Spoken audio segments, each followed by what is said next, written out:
Let's begin with the self-made man. They are ambitious and they normally marry two types of women. The first is the strategic partner. The woman brings her own human capital to the table. She doesn't have to be rich herself, but it's her or her family's achievement, fame, social status, or connections that can help him scale up his business or reputation. The second type is the harbor. They marry a harbor woman who acts as a maternal figure who provides a soft landing after the man's hard day at work. This is probably the most similar to the soft life you've been taught by the gurus, but they don't teach you the second half, which is the harbor woman is soft even when the man cheats. She's happy to make coffee for him and for the mistress. Let me give you a real example of the self-made man's choices. A friend's father is a multimillionaire. He started as an okay businessman and built an empire.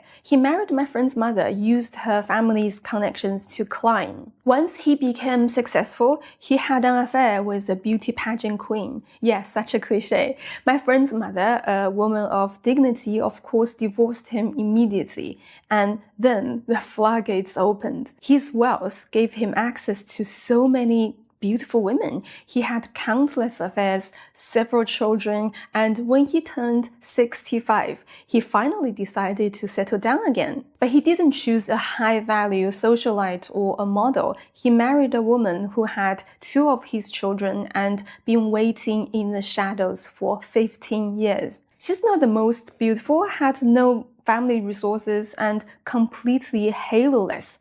She started as one of his girlfriends when she was 19, the same age as his first daughter, and she stayed there until she was 34. She never demanded anything, never showed resentment about his other women, and made him feel completely safe. Because obviously she has no career and no independent future. Her only way to survive is to be his loyal, soft landing. It's her full-time job. It's basically her entire career. That's the reality of the soft life for many. Are you willing to trade 15 years of your youth and give birth to 2 children for a maybe, with no guarantee to marry the rich man when he's too old to chase anyone else? I'm telling you that if you want to marry rich and have nothing but beauty and youth to offer on the table, you are competing with tons of harbor women who do this as their full-time career.